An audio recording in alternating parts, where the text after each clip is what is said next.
cerita mungkin dari awal ya. Gue kecil itu gue tinggal sama oma gue di Jakarta Barat. Kebetulan oma gue itu bikin catering rumahan gitu.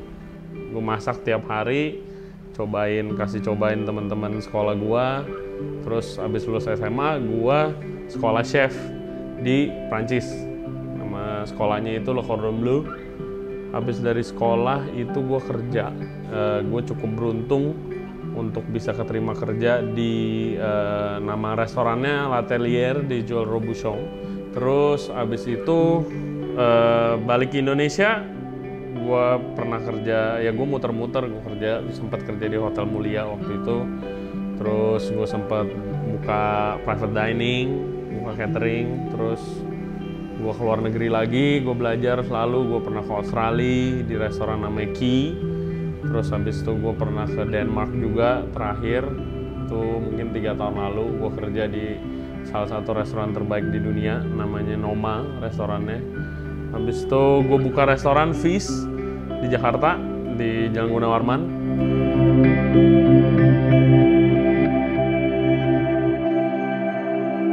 Perkembangannya lagi fine sebenarnya. Jadi as in any business, any restaurant pasti udah tahu lah kalau misalnya ada yang nonton nih pasti. Kalau chef bilang tuh setiap perusahaan, setiap tempat sebagus-bagusnya pasti ada tainya gitu kan. Ya jadi dan namanya restoran bisnis itu setiap hari pasti ada problem yang muncul kebanyakan gitu, dan it's about solving the problem gitu kan. Nah kemarin salah satu yang lagi ada problem di Fish itu sebelum COVID ini, kalau ingat itu lagi badai, banjir awal tahun.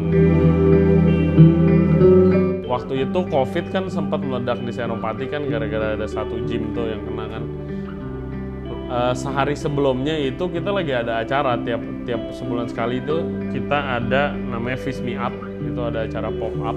Jadi kita ngundang chef siapapun itu, biasanya teman-teman gue juga, dia masak menu dia gitu. Dan terakhir itu kita lagi ada acara itu, chef Saskira yang datang, dan itu full book gitu, lagi rame-ramenya. Besoknya oke, gue ingat ada live band, tiba-tiba kosong besokan gitu.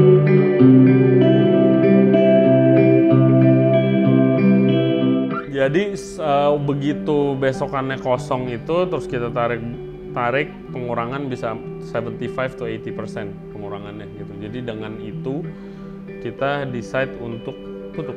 Jadi untuk tutup supaya cut loss, banyak capital yang udah dipakai buat cover whatever it is di sana. Terus ada COVID ini, ya kita decide untuk tutup dulu instead of kayak take away only gitu loh. Karena nggak bakal, kita lihatnya nggak bakalan cukup buat cover juga gitu.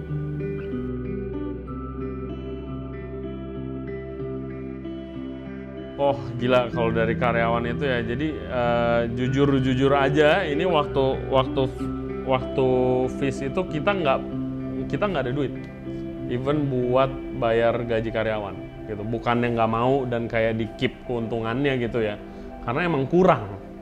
Ya transparan aja gitu, kita cari duit sama-sama, dan selalu kita tekenin yang bayar gaji kalian tuh bukan kita, yang bayar gaji tuh orang yang makan. Nah itu penting dan harus diingat gitu kan. Yang nggak ada yang makan, nggak ada duit buat bayar gaji, tapi ya tetap aja punya hak kan. Jadinya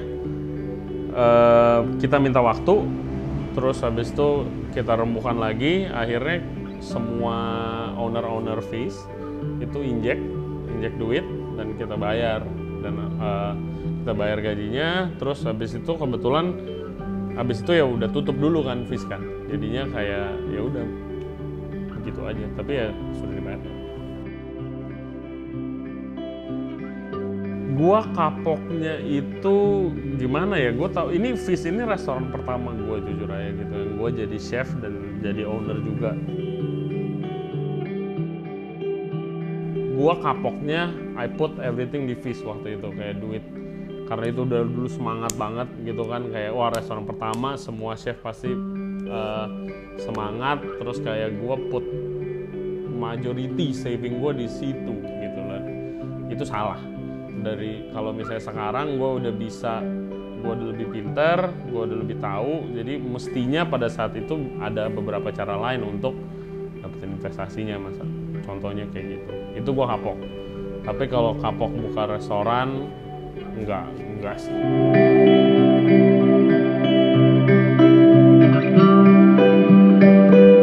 Oke, kalau misalnya dreaming in a perfect world, gua lagi pengen banget itu dari dulu, gua pengen punya restoran seafood.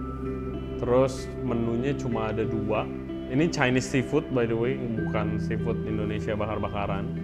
Chinese seafood yang dimana cuma bisa pilih ikannya itu ditim atau digoreng kering. Gara-gara COVID ini, gue jualan bakmi di rumah sekarang.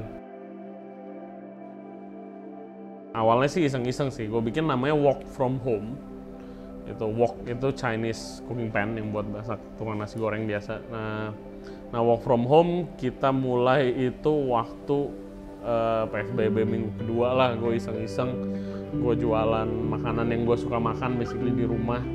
Terus tapi kita setiap 2 minggu sekali kita ganti menunya. Jualannya baru lewat Instagram aja. Instagramnya Wok from Home, WOK from Home. Best selling itemnya di sini ada mie ayam, ada mie babi. Karena gue tinggal di barat harus ada mie babi. Terus kita best selling item ada samcan belado, ada ayam goreng madu. Kita dari ke rumah-rumah, dari tadinya tetangga-tetangga doang. Oke, jadi podcast kita sih baru 1315 subscriber. Tadi barusan gue ngecek. Namanya Ray Johnson Radio. Kita ngobrol-ngobrol basically lebih ke sharing our life stories sama orang-orang yang bergerak di F&B. Sementara sebenarnya gue nggak mau kekunci di F&B doang gitu. Tapi karena ini gue, banyak teman-teman gue yang di F&B, jadi mulainya dari F&B dulu lah gitu kan. Terus sekarang we grow lumayan pesat. Dari gue sempet stuck di 33 subscriber itu 3 bulan, dan kita ini bulan ke-9 itu udah 1300, and we always have fun doing that. Gue enjoy it very very much. Bukan karena ngobrol doang dan tamunya seru, tapi kayak bisa sharing. Dan ternyata banyak banget peminatnya yang dengerin, dan juga ngontek gua di Instagram, di email, atau kadang-kadang ngontek via line. Gua nggak tahu dapat line gua dari mana, tapi kayak bilang, oh iya gue subscriber, penonton setia Ray Johnson Radio, kayak mau nanya ini dong gimana, ada yang mau kerja, ada yang nyari kerja, ada yang minta tips. Nah itu yang paling fulfilling sih. Oke, jadi pertama kalau lagi di masa-masa sulit seperti ini jangan buka restoran dulu. Apalagi kalau nggak punya pengalaman, itu pertama. Dan kalau emang misalnya mau buka restoran in any zaman, bukan lagi zaman COVID begini doang, itu make sure kalian di grup kalian, di partner-partner kalian ada yang udah pengalaman di bidang ini, gitu loh, di bidang F&B. Tipsnya lagi, kalau emang nggak punya pengalaman tapi pengen buka restoran, punya capital yang cukup, please hire the right people, gitu loh. Jadi kayak ada, sekarang kan banyak chef-chef yang oke, gitu. Cari chef yang cocok sama konsepnya, terus hire them as a consultant, gitu. Gua juga kadang-kadang on a side job do consultant, gitu kan. Banyak orang yang mau buka restoran, terus habis itu mereka hire gua buat desain menu, buat hire people, apa segala macam, desain dapurnya. Please do that. Jangan sendiri terus buka sendiri. Itu tipsnya. If punya capital yang cukup.